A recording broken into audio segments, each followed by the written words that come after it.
Good evening, everyone. We're going to get started in just 1 minute. So. Are you okay to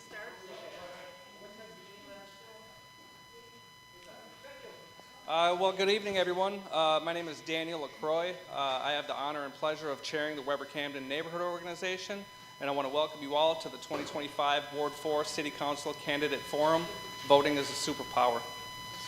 Titled that because when we vote as a community and we fulfill our civic duty by voting, we create a power to move forward in a positive direction, a power to overcome what may not be working for us, and the power to cement what does, through the candidates you see before you. It's us, the constituents, the neighbors, the community, that creates a superpower. Before we get started, I'd like to thank our sponsors, Victory, Falwell, Shingle Creek, McKinley, Lind Bohannon, and Weber-Camden Neighborhood Organizations, and a special thank you to the League of Women Voters for putting this all together. If by chance you are not registered to vote currently, you can visit the table in the back, and those folks can help you get to where you need to go to cast your vote.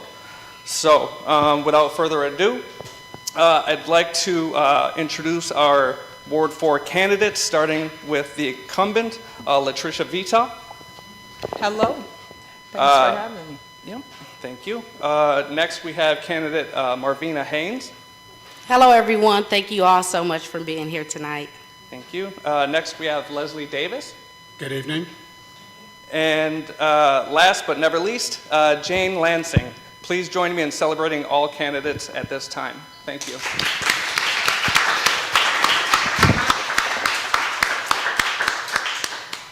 So good evening and welcome to the Ward 4 Candidate Forum. My name is Jane Lansing. I am a member of the League of Women Voters, but not a resident of Ward 4, and I'm pleased to be moderating this forum tonight. The League of Women Voters is a nonpartisan volunteer organization with a long history of providing unbiased candidate and issue information that is widely used by voters regardless of their political beliefs. I would like to reiterate our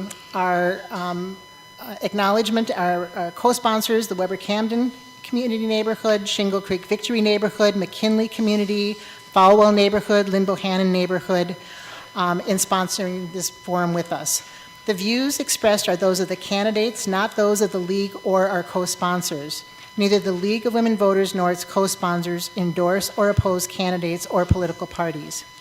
We are holding this forum for voters to hear from the candidates and to compare their ideas. This forum is being held in front of a live audience at the North Market Community Room and is being live streamed to the League of Women Voters Minneapolis YouTube channel. This is a forum, not a debate.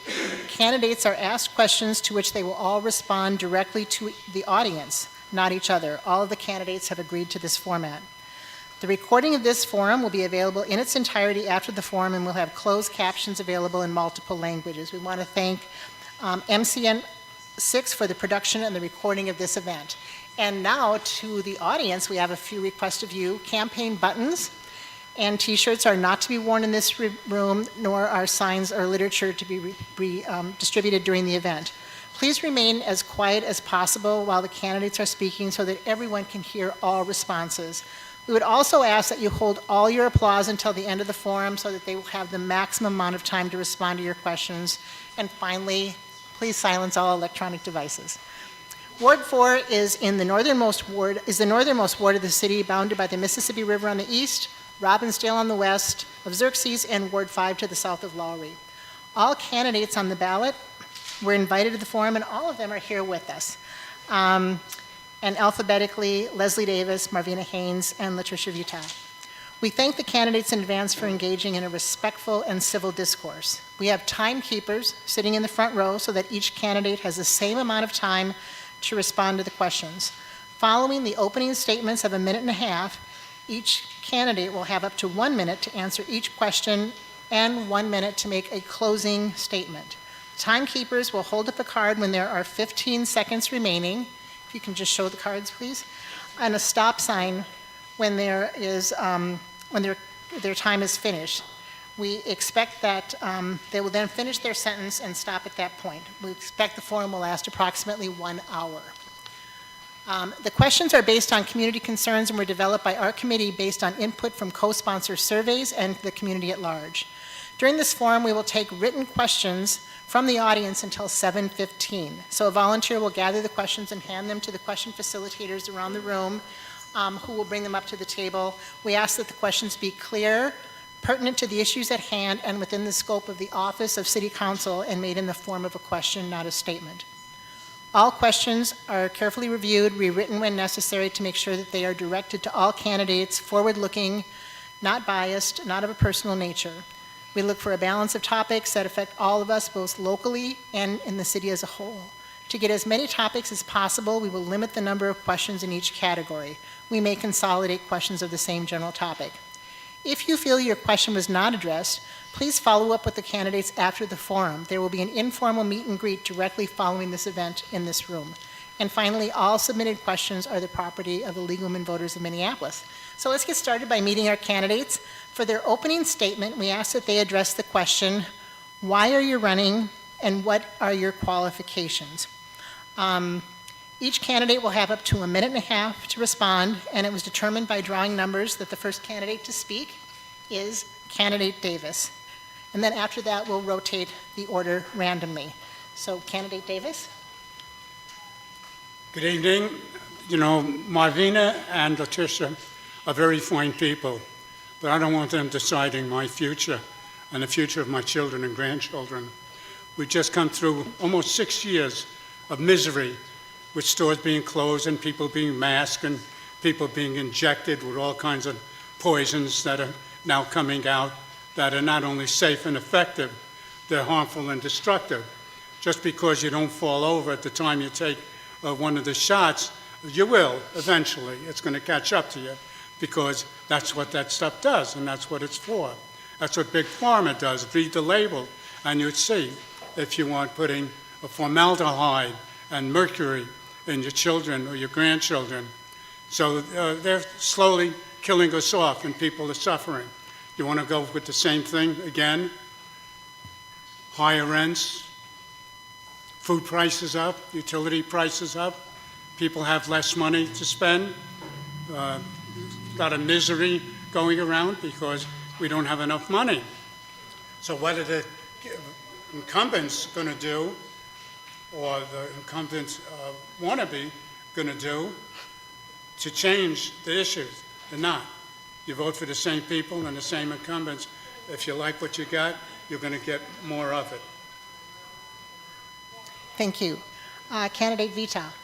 Thank you, and good evening, everyone. My name is Latricia Vita, and I currently serve as your Ward 4 council member, and I love serving as your Ward 4 council member. It has been truly the joy of my life to serve you all down at City Hall. My previous experience was I worked at North Point Health and Wellness Center, formerly Pilot City, for 17 years as the Director of Health Policy and Advocacy.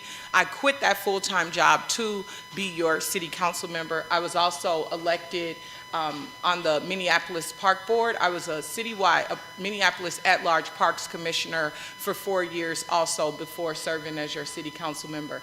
As the Director of Health Policy and Advocacy, I worked on some policies that you all might be familiar with. I worked on the original Minnesota Clean Indoor Air Act, the Freedom to Breathe, and that took restaurants and bars from smoking to non-smoking. I worked to raise the age to purchase tobacco to 21. I worked to get tobacco out of our kids' hands. And as your council member, I'm gonna continue doing the work that you've asked me to do. And that's working on livability issues, problem properties, working on public safety, economic development. We wanna see things in this neighborhood. We wanna be able to get our essentials in this neighborhood. Housing, homeownership, and availability for renters, and economic justice. So I'll continue doing those things you asked me to do as your council member. Candidate Haynes. Good afternoon, everyone. My name is Marvina Haynes, and I am running for City Council in Ward 4. Our community cannot afford more of the same. North Minneapolis has been overlooked while millions of dollars of city resources has been misallocated by the same current leadership. I am the sister of Marvin Haynes, who was wrongfully incarcerated right here in Ward 4. I fought for 20 years to be able to get my brother released and was successful with getting him exonerated in 2023. Through that fight, I built partnerships with people like AG, Keith Ellison from the CRU, Innocent Project, ACLU, NAACP, and a host of grassroots organizations. Together, we have advocated for housing justice, environment justice, and accountability. I will bring and hold polluters like the Owens Company that's right here in our ward accountable, slumlords, and make sure every city dollar serves the people of Ward 4. We're now moving to the questions from the live audience and those submitted in advance. Candidates will have up to 1 minute to answer these questions, and we're going to begin with candidate Davis. The first question is, what are the 2 critical issues facing Ward 4, and how would you address them if elected? I didn't hear what you said. Yes, what are the 2 critical issues facing Ward 4, and how would you address them if elected?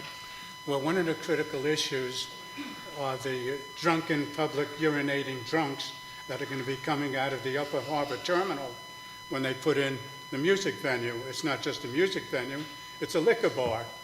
And if the people in Ward 4 or 5, I'm trying to combine them together, think that's a good idea to have a liquor bar with thousands of people coming out many nights of the week, then they think that's a good idea.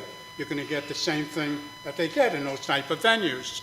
You get drunks leaving the place, seeking prostitutes, cruising through the neighborhood. That's what they do. They do that downtown at First Avenue nightclub, bars, and restaurants, and at their venues in St. Paul. So that's what you get. Drunken public urinators coming to North Minneapolis. Candidate Vita. So the question was, what are the 2 top issues? 2 critical issues facing Ward 4, and how would you address them if elected? So the 2 critical issues that I hear about the most from residents are, the first one would be public safety. People want their kids to be able to walk to school, walk to a neighborhood park, walk to the neighborhood corner store, sit out in their very own yards and make it back in the house safe. That's what I hear most. People do want a public health approach to public safety in Ward 4. So that does not just include policing. They want to see community come together and work on public safety as well. And the second thing is livability. People want their neighborhood to be clean and safe. And so I hear a lot of folks talk to me about housing. You know, seniors want housing. They want to be able to house in Ward 4. That we have to work on options for that. But they also want to make sure that they have good neighbors and a clean neighborhood. Candidate Haynes. While I'm out canvassing and speaking with my constituents, I am hearing people speak on housing is a first priority, because if they don't have a place to live, public safety, then they're just going to be priced out of the community. And so my plan is to support rent stabilization and make sure that families aren't paying more than 50% of their income for unsafe housing. Also, there's a new ordinance that came about, Stop Slumlords. A lot of us are paying high rents for our places, but we're not actually, the landlords aren't keeping up the properties. And so we want to make sure that landlords are keeping up properties. The second thing is public safety, and that's preventative care, where we are bringing in resources before we see these things happen. So violence prevention, bringing in mental health resources, mentorship, neighborhood-based resources. And so that's my plan. The next section are a couple questions on public safety. And candidate Vital will be the first to answer this question. Over the next few years, what would you do as a city council member to help build trust and accountability between the Minneapolis Police Department and the communities it serves? Thank you for the question. So I would do what I'm doing currently. I would continue working with our police department and facilitating programs like the PAL program, the Police Athletic League.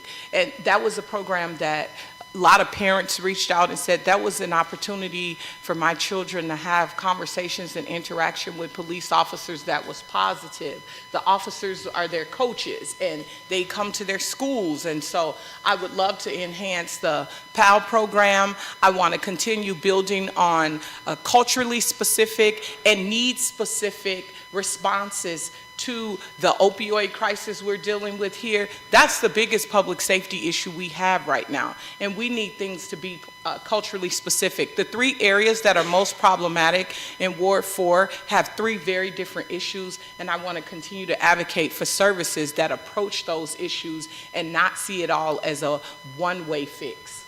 Candidate Davis. Tell me the question. Over the next few years, what would you do as a city council member to help build trust and accountability between the Minneapolis Police Department and the communities it serves? Well, it's just a question of respect. I think we're on the right track.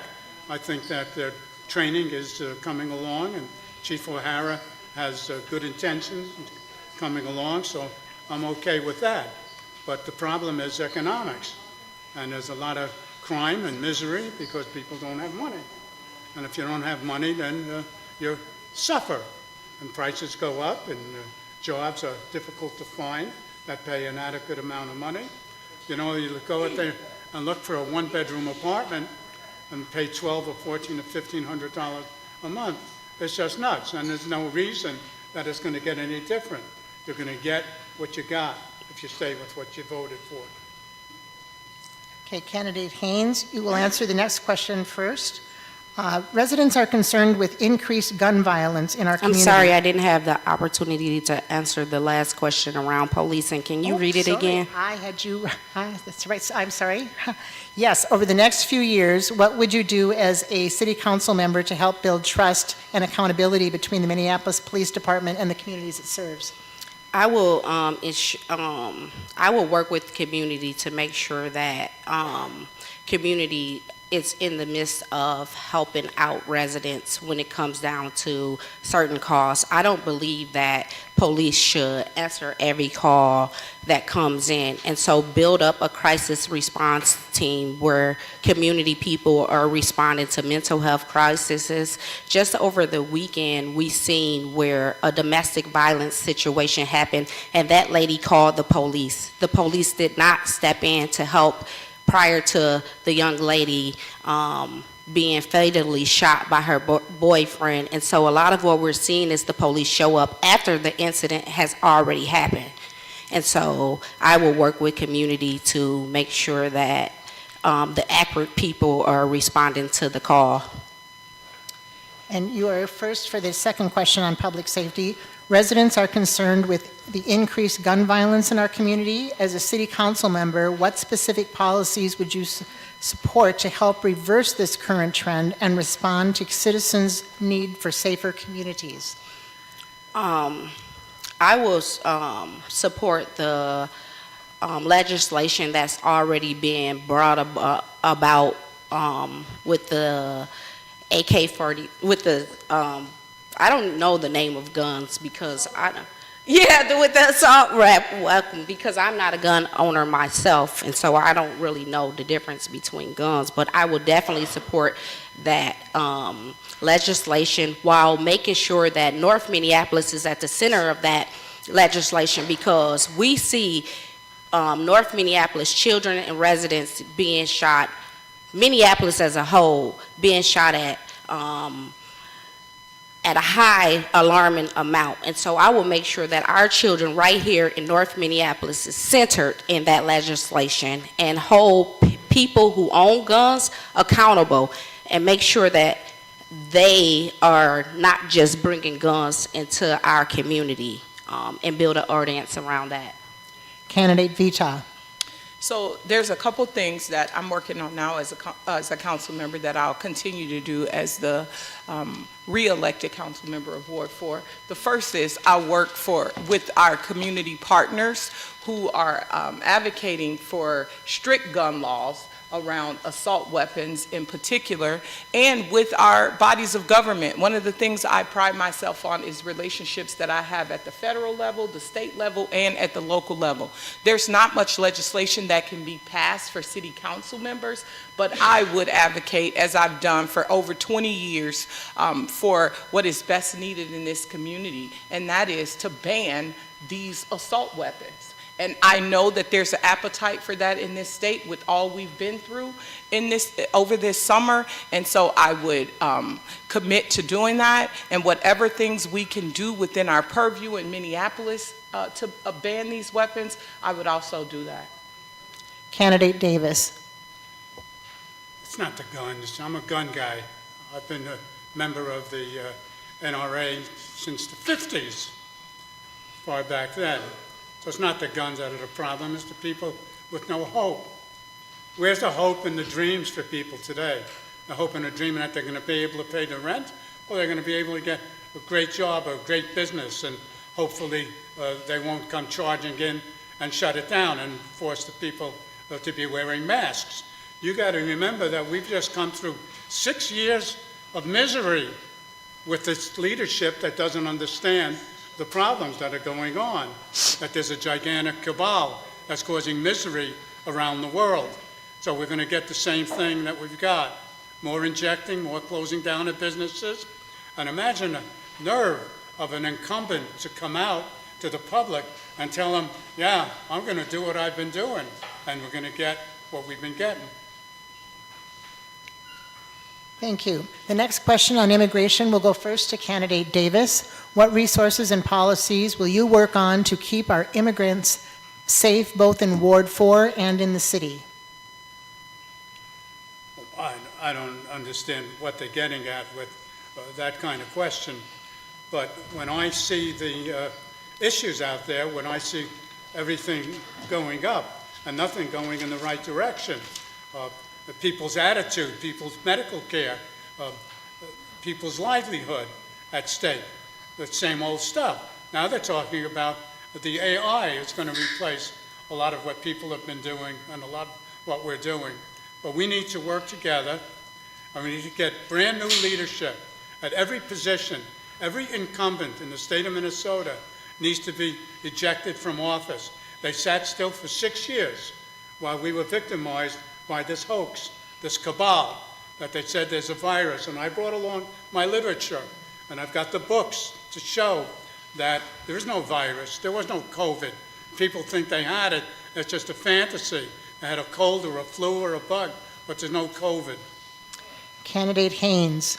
Can you re-ask the question, please? What resources and policies will you work on to keep our immigrants safe both in Ward 4 and in the city? I will work on resources. I will work on policies that continue to keep Minneapolis a sanctuary state for immigrants. Just a couple weeks ago, we seen Minneapolis Police work in relations with ICE, and it brought panic to all of the residents, not only in Minneapolis, but not only in South Minneapolis, but in Minneapolis too, and mainly across Minnesota. And so I will work on making sure that our immigrants here are safe and that they have the resources that they need.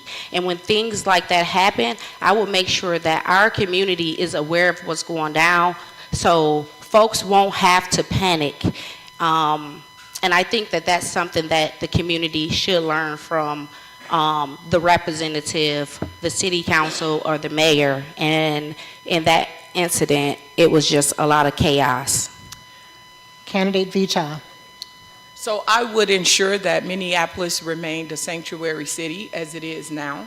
I'll also continue to work to make sure that the correct information gets out to the community. So we had an incident in particular in Ward 4 where a house was being raided as part of a drug operation that had been going on for months, and they had been surveilling this house. And so what happened was there started to be all of these Facebook posts around ICE being in North Minneapolis. And as the council member who wants to make sure that the correct information is getting out to constituents, I went to the site of that raid, and I also posted on all of my social media platforms that it was not an ICE raid, that it was actually a MPD drug raid of some people who needed to be out of our community. So I think what's helpful is that we communicate the right things to Ward 4 residents and make sure that they know what's going on. As soon as I get the information, you will get the information, Ward 4. Correct information. Okay, the next question will go first to candidate Vita. It's on the environment. What proactive measures would you take to address and resolve pollution from Owens Corning? This is from our audience. So Owens Corning is a company here in North Minneapolis, Ward 4 on 49th Avenue. They've been here for many years. I've worked with the Lynn Bohannon neighborhood and also Shingle Creek neighborhood to make sure that Owens Corning is not polluting as it's been said. They have had many tests done that prove different. They've purchased equipment. They are one of the top employers in Ward 4 of Ward 4 residents, and these are Ward 4 residents who do not have access to really good paying jobs. These are people who we see come home from prison and they can't get a job, and they get a job at Owens Corning and they feel safe in that building. And as I said, when there are tests done on the equipment and the air quality in the area of Owens Corning, I have yet to see anything that says that they're over polluting this area. Candidate Davis. Look, let me give you an example. We've got a 53-acre piece of property along the river called the Upper Harbor Terminal. It's $1 billion piece of property. And whose is that? That's ours. That's Ward 4, a little piece of Ward 5 involved in it. And what are they doing with that? Putting in a liquor bar, affordable housing under the plume of the poisons coming out of the Gaff shingle manufacturing plant. And they want to call that affordable housing. There's no affordable housing today. Everything is beyond people's means. But they give away 19 acres of our land. That's our property, Ward 4, Upper Harbor Terminal. And they give away 19 acres to the Park Board. So instead of getting value out of the 19 acres from my plan of growing and processing and producing and creating jobs, instead they go along with a project that's going to require raising taxes. Candidate Haynes. Ward 4 has been a sacrifice zone for too long. The Owens Company is the third biggest polluters in the country.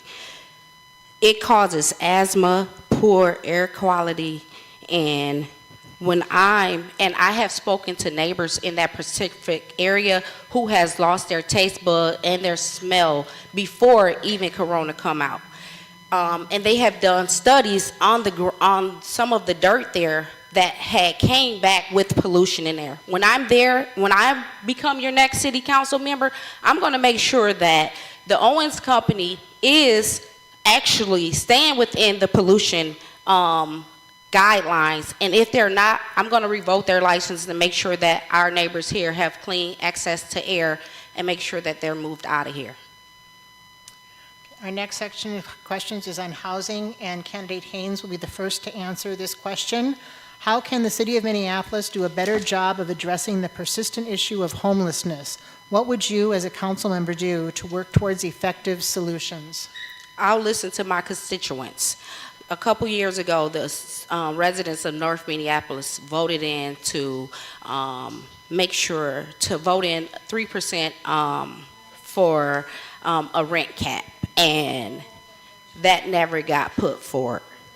Families are struggling paying 50% or more of their income. When I'm out here canvassing on the doors, I'm meeting families every day that's pulling up with U-Hauls, packing their stuff, and being priced out of this area. When I'm your next city council member, I'm going to make sure that every family has access to affordable housing, not just building up these apartment complexes with 60 units and only giving 8 of them to affordable housing and families that need it. We need to make sure that every unit in these apartment complexes are for affordable housing. We don't have time to play. We're being priced out of our own community. I'm born and raised here, and I want to continue to live here. Candidate Vita. Can you repeat the question? How can the City of Minneapolis do a better job of addressing the persistent issue of homelessness? What would you as a council member do to work towards effective solutions? So, as the current council member, I'll do what I always do, and that's work on solutions with our partners. You know, I hear a lot about the city's role in homelessness. The county plays a huge role in the homelessness issue, and we really do need to hold them accountable and have them use the budget, which is way more money than what the city has, to help with the housing issues that we're facing. As I said earlier, the biggest thing I hear from in Ward 4 is that our seniors are being placed out of their homes for multiple reasons. One is when they're tired of cutting their grass, they don't have condos and townhomes and apartments to move to. And secondly, the taxes. I have been and I will remain committed to lowering the taxes for Ward 4 residents. We have to keep people in this community, and housing, all kinds of housing, is going to play a big role in that, not just deeply affordable housing. Thank you. Candidate Davis, you'll be the first one to answer this question. They have no money, they have no job, they have no... There's a new question now. Huh? There's a new question. You already answered we that did last that question. one? Yes, you Okay. did. Thank you. What would you do as a city council member to promote and maintain home ownership at all income levels? Home, you can't own any homes. Even the people that own the homes today can hardly own the home based on the taxes going up, the real estate taxes, because the property is valued at a higher rate. But the people that are homeless have no hope of getting a home. They need to have money. They need to have a good job. They need to have a good economy. They need to have a good attitude. We don't have any of that stuff in Minneapolis. We've got a bad attitude. We've got bad leadership. They victimized us for 6 years, and you want to let them go again now? Thank you. Candidate Haynes, And the question was about home ownership. what would you do as a city council member to promote and maintain home ownership at all income levels? I will make sure that residents in Ward 4 has access to financial literacy, so they can learn how to maintain their income, and make sure that right now you're seeing, originally you had to have a 640. So I will build programs where folks will have to have a lower credit score, and we will still be able to help them get into home ownership, because when you're dealing with credit, sometimes that can take a long time to recover and repair. And between that process, emergencies and traumas happen, and that can knock families out. And so we have to make sure we meet families where they are, and make sure that no matter where you are, you have the opportunity to buy a home and build generational wealth for you and your family. Families in North Minneapolis haven't had that opportunity. My family didn't have that opportunity. So I want to make sure that families, single people, and everyone else have that opportunity if that's what they want. Candidate Vita. So as a homeowner in Ward 4, I know the freedom of having certain opportunities. You know, there are lines of credit and other things that come along with being a homeowner that are positive, but there are also expenses that come along with home ownership. And so as I do this work as a council member, we offer several programs that I always encourage my colleagues to continue to put money into. And so there are first-time home buyer programs. The biggest thing though right now is affordability. We got to make sure we keep these taxes down, and we have to make sure we have homes to actually purchase. So we got to have a housing stock. We have the most vacant lots in North Minneapolis, and so I'm working with our CPED department to make sure that those vacant lots get put out for RFPs, and folks can purchase the lots and build homes or build family fourplexes or whatever they like. But I think the big thing is that we have to take every opportunity we have in North Minneapolis to get people on board for home ownership. Okay, thank you. Our next question will go first to candidate Vita. What are you going to do to support our local businesses and attract new businesses? What is your plan to ensure Lowry Avenue, the cultural corridor, is thriving and has local business? This is one of my favorite things to do. So I say this to people all the time. As a Ward 4 council member, I have to introduce people to the ward. Most of the time when people think of North Minneapolis, they think of West Broadway. They really don't think of Lowry. They don't think about the 44th corridor. They don't think about 49th and Lindale, all these spectacular places we have for commercial development. So I love having meetings with folks and introducing them to the ward and opportunities. And we've seen so many things come up. I'm looking right at the Get Down Coffee. That's the new place we have here. You know, 44th Avenue is an opportunity that I'm working with the North Side Forward initiative on. We worked with Renee over at NDC to make sure all of our businesses here in North Minneapolis got the Promise Act funding. And I think now we might be over 40 Northside businesses who received that Promise Act funding from NDC. That money varied, but it's huge to those businesses. Candidate Davis. No, any hope for economic development in North Minneapolis. More stores are vacant. I think the Wells Fargo Bank is going out of business or is closed up already on Lindale. You've got to pay attention to what's going on with these issues intimately, because I'll give you an example of how the city thinks. This is the smokestack of the Gaff shingle manufacturers, and this is the Upper Harbor Terminal. And the emissions from this stack will blow over the Upper Harbor Terminal half the time of the year, because the air comes from the southeast, which is this direction, and it comes this way and goes over the Upper Harbor Terminal. You want to raise your kids under the plume, under the stack? People are squawking about the garbage burner. Why aren't you saying anything about Gaff or putting an open air venue under the smokestack? Candidate Haynes. And the question was about developing small businesses? Yes, just to support and attract new business and ensure Lowry Avenue, the cultural corridor, is thriving and has local businesses.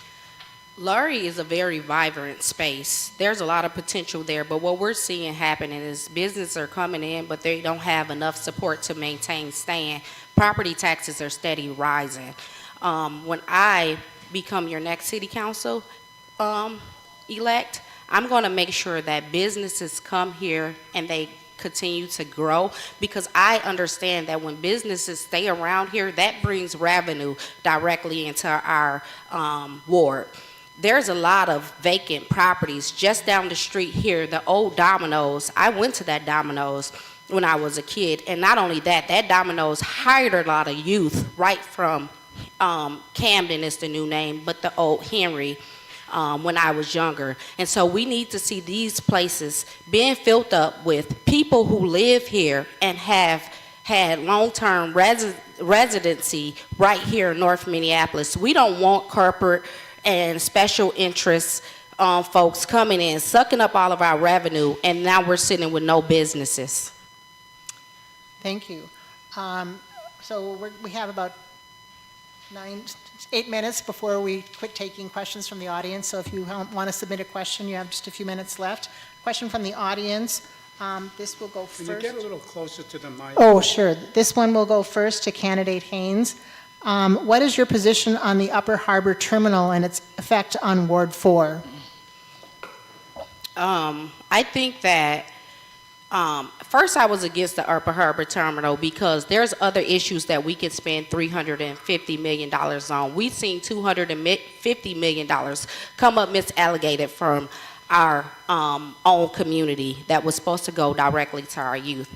But because it is coming, I think that it can bring revenue only if we guarantee that residents here will be able to afford and put businesses in there, that we partner with the unions to make sure that everyone who's going to be part of the Upper Harbor Terminal will be supported by the unions, because the unions make sure that people have prevailing wages and make sure that folks thrive in their jobs. I also believe that if we're going to build housing there, that North Minneapolis residents should be able to be the first in line for the affordable housing, because we have paid the prices of the work that's going on into the Upper Herbert Terminal. Candidate Vita. So I am extremely excited about the Upper Harbor Terminal. It is long overdue. I've heard people talk about that space for probably 30 years. Since the early 90s, I started hearing people talk about that. And it's a once-in-a-lifetime opportunity for North Minneapolis for many reasons. One, the first thing being, there's going to be a lot of jobs there, and we need jobs in this community, and I'm excited about that. I'm excited about it being a project that holds a community benefits agreement. That means that there's going to be revenue generated from that concert arena and other things that go right into this community. And I'm hoping the McKinley community, especially because it is the most adjacent and it is our neighborhood that has it has a lot of home ownership, but the lower incomes, and also the housing. That's the opportunity for these housing resources that seniors are talking about. And not only just housing for our seniors, but all kinds of housing. We gotta have market rate housing. We gotta have townhouses. We gotta have deeply affordable housing. And the Upper Harbor Terminal can do all of that for us along with that world-class park. Candidate Davis. The plume is going to poison the people, and you're going to build housing under what we already know. The plume is going to the microphone? Yes. We know where the plume is going to go because we have the meteorological reports and the studies, and we know that it's bad for the children. You know, I'll give you an example of Minneapolis behavior. Formaldehyde is in the water, and the formaldehyde comes from mining phosphate fertilizer in Florida, and the city of Minneapolis buys the fluoride and poisons the people with it by putting up public water supply, and you have no choice. When you bathe or you cook or you clean or whatever you do with the water in Minneapolis, there's fluoride in it. So the EPA, who are trying to pass laws, the group I work with, I've been an earth protector since 1983. The people I work with, we don't want fluoride in our water, and we're getting it out. Federal judges ruled in our favor. No fluoride. Okay, the next question will go first to candidate Davis. How will you include young people in your decisions if elected and get them more civically engaged? Well, they don't have any hope. There's no reason that a young person, say a high schooler, would have any hopes and dreams that the city of Minneapolis is going to do things positively. They don't have the money. They're raising taxes. They're downtown. I got a little note from the Star Tribune. They wanted to know, if you're elected, what would you do to revitalize downtown Minneapolis? I said, there's nothing to revitalize in downtown Minneapolis. People are not coming in. The buildings are vacant. The mayor is trying to get people to come to work a day or two a week in downtown Minneapolis. No, Minneapolis is dead. We need to take care of Ward 4 and Ward 5, and we need to develop the Upper Harbor Terminal and create and generate the millions and millions of dollars that will come in from production, not from apartments and a liquor bar. Candidate Haynes. Okay, and the question was about Engaging young people.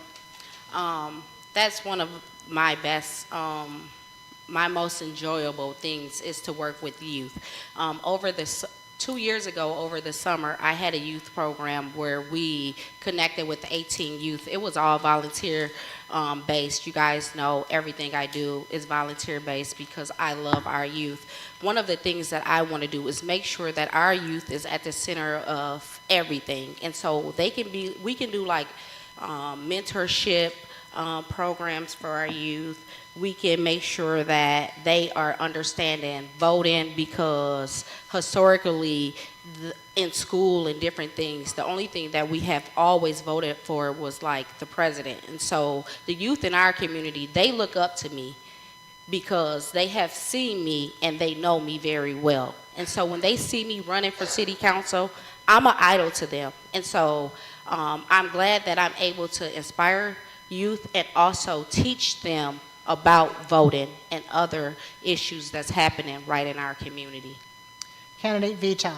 So one of my favorite things at City Hall is hosting young people for tours of the chambers, letting them hang out with me and my team for a day. We've had large groups and small groups of young people from all over the city. When I worked at North Point, I had the Breathe Free North Youth Program, and it was over 200 young people. I facilitated that program for 15 years. I see a lot of them now. They're grown-ups with their own kids. And what I did in that program is I taught young people the importance of environmental justice, policy, and advocacy. And they helped me successfully advocate for lots of tobacco policies. Raising the age to 21, I brought a large coalition to the Capitol to help successfully advocate for that. And I will just say, any public health policy that I've ever successfully advocated for, I've always had a large group of young people from North Minneapolis that successfully advocated for that. So I'll continue to do that work. It's one of my favorite things. They keep me young. Thank you. The next question will go to candidate Vital to begin. What programs have shown to be effective to support addicted residents before they become unhoused? How can programs be shown to be effective be implemented to support addicted residents in Ward 4? So one of the things I've done since being on the council is working with Turning Point. They're a local North Side treatment center, and I found them to be extremely effective, and they have culturally specific services there. And so if I am on 35th and Penn, which I usually am, and someone needs services, I can call someone at Turning Point who can come and get them almost immediately, do an intake, and we figure it out. Turning Point isn't always the last place, but sometimes it's the first stop. Another thing is we've launched the mobile medical unit. The mobile medical unit is a unit that's going to be out in North Minneapolis, West Broadway, and Lowry that has services on board. I've seen it out a couple times so far. They've been extremely helpful with things just like checking blood pressures and getting people into North Memorial for chronic illness that has been gone unchecked for months due to addiction. And so I want to continue supporting those sorts of programs and initiatives that we know work. Candidate Davis. Jobs at the Upper Harbor Terminal, cleaning the toilets at the liquor bar, and cutting the grass for the free land that we gave away to the park board. Our valuable land, worth millions and millions of dollars, the city gives to the park board. Well, there's a park board, and then there's another park board, which is a private one.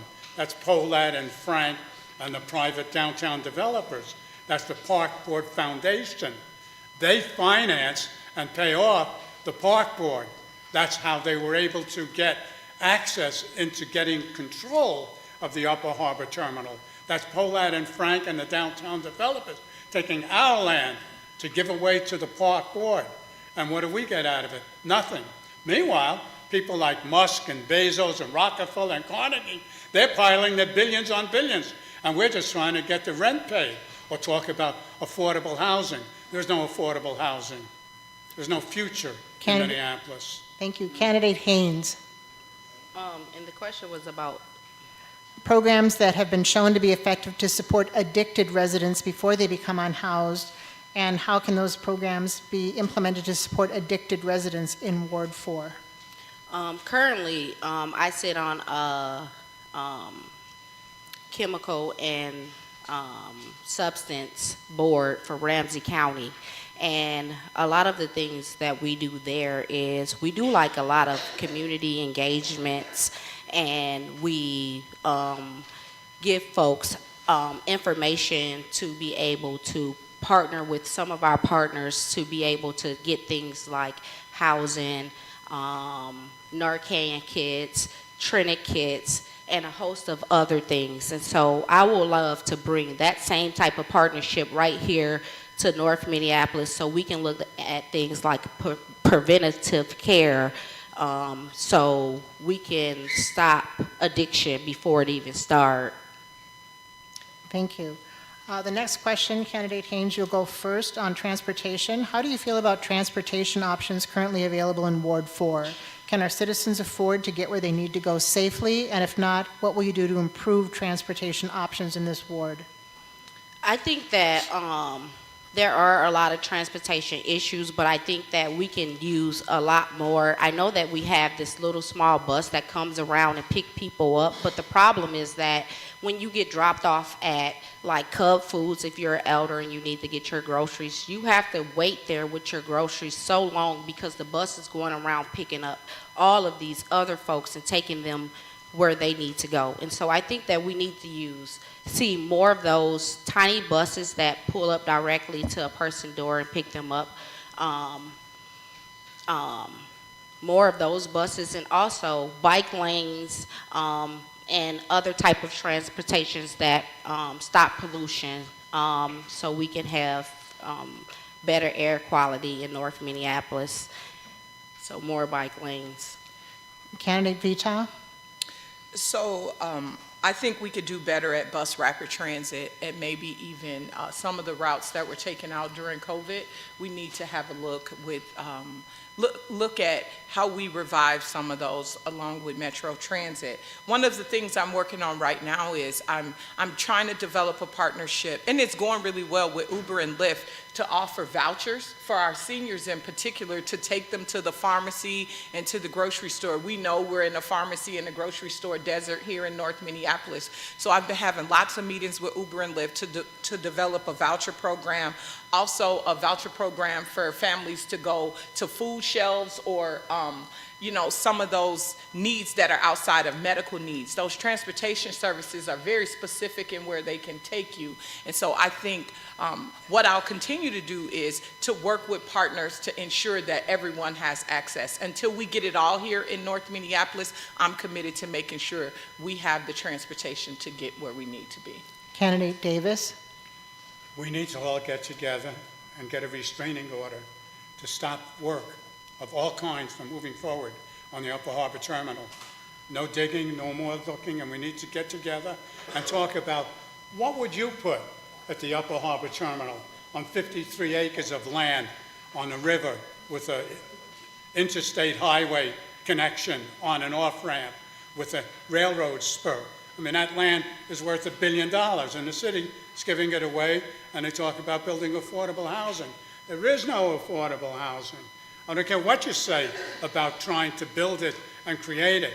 Instead of $1,500 for a one-bedroom apartment, affordable housing to these folks is $1,300.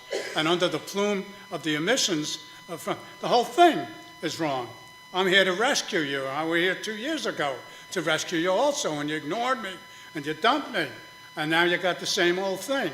So you got a chance now to get an experienced person. Thank you. This will be our final question before we go to the closing remarks. And this question will start with Candidate Davis. What will be your approach to constructively using different points of view on the City Council to make policy for the city? I'm not understanding that question. So what will be your approach to constructively using different points of view amongst all of the City Council when there's different points of view to creating policy for the city? I don't want different points of view. When you look at the Davis Money Plan for transportation, you don't need another point of view. Anybody that looks at it just falls in love with it. It pays for roads and bridges and maintenance without taxes and takes off the gasoline tax, the axle tax, and all the other stuff. So you need to take a look at the Davis Money Plan. I brought along 12 copies of it, or you can look it up or give me a call and we'll talk about it. You're not going to go anyplace with the same situation again. They're going to talk about where they're going to get $50,000 to pay the people that cleared out the homeless shelter or the tents that they put the bulldozer to. And the mayor talks about, we're going to fight that guy that allowed those homeless people to live on his land. Come on, get real. You can't keep going the way we're going. Elect Leslie Davis, and you got a chance to go up against him, to fight. Otherwise, you got the same old stuff. You don't want that. Candidate Haynes. And sorry, you guys, because I just can't remember the question. Sure. I apologize. What is your approach to constructively using different points of view on the City Council to make policy for the city? So currently, I have been building relationships with other city council members, and I believe in partnership. What we have been seeing at City Hall is an authoritarian regime happening. And that's one of the reasons why North Minneapolis residents aren't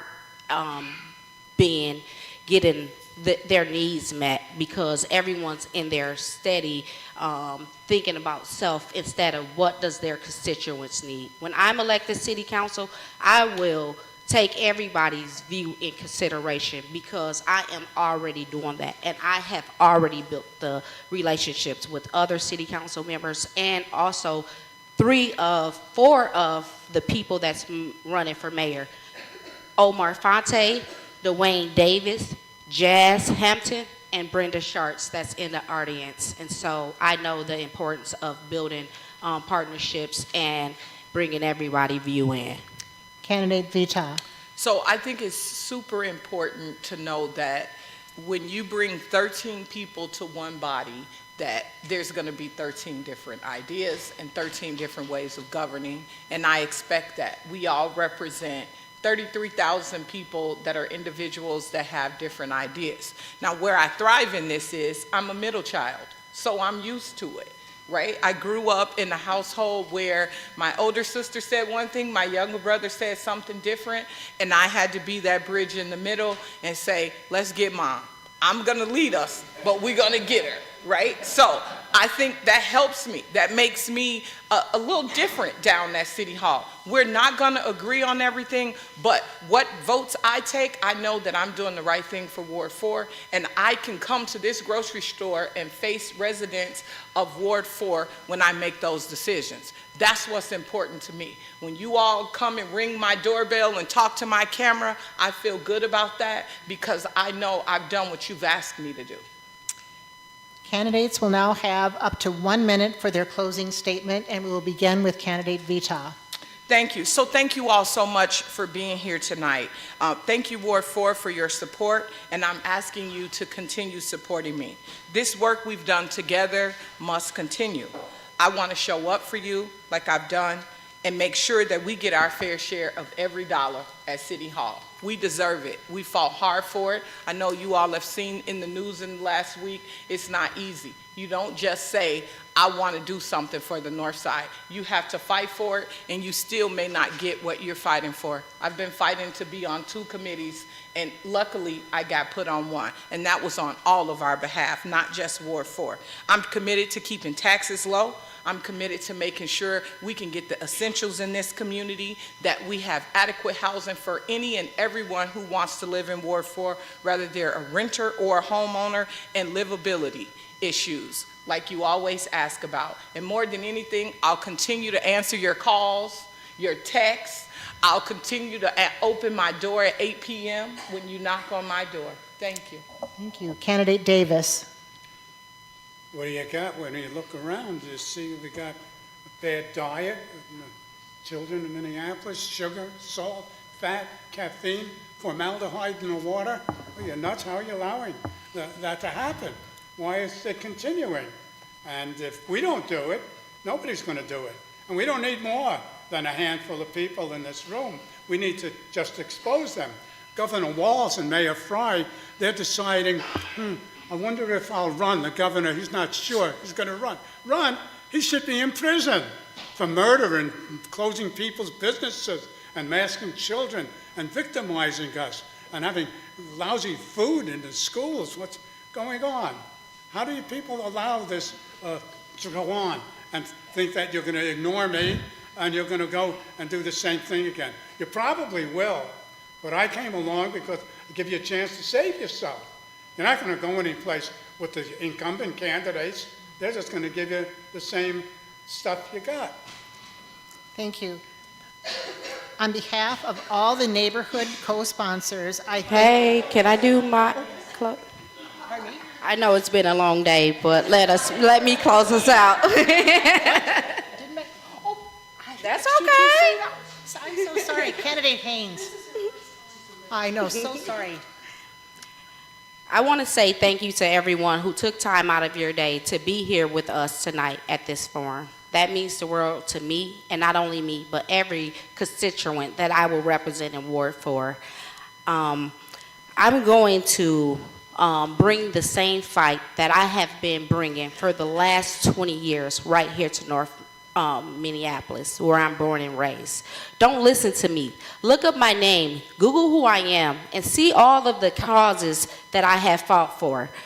My brother was took into prison right here in Ward 4. And so getting North Minneapolis right and making sure that our families aren't priced out mean the world to me. I remember when my family became homeless and had to move. It took us years to recover from that.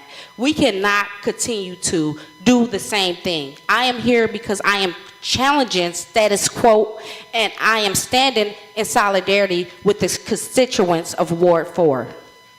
Thank you. Now we can wrap up. Thank you guys for that also. And on behalf of all the neighborhood co-sponsors, I want to thank the candidates for being part of the democratic process by running for office and for being willing to serve our community.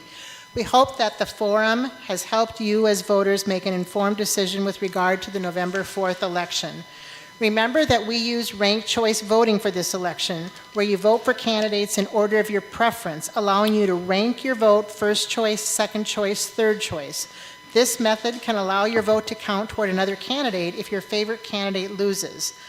And we have a table in the back of the room that explains the ranked choice voting process, and you can talk to them afterwards at our meet and greet. We also thank you, the audience, for your participation in this forum and the democratic process. We challenge you to think about one thing you can do now to further civic dialogue about the issues and get your friends and neighbors to participate in this important election. Nonpartisan information about candidates and about voting is also available at vote411.org. Early voting for the general election begins Friday, September 19th and ends Monday, November 3rd. A video recording of this forum will be available unedited for viewing on the League of Women Voters of Minneapolis website, lwvmpls.org. Editing of this video is authorized only for official media reporting. Footage cannot be used in campaign publicity. The recording is the property of the League of Women Voters of Minneapolis. At this point, you can now show your appreciation for the candidates by your applause.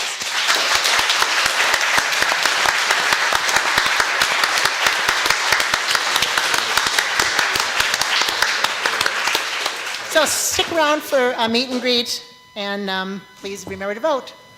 Thank you all.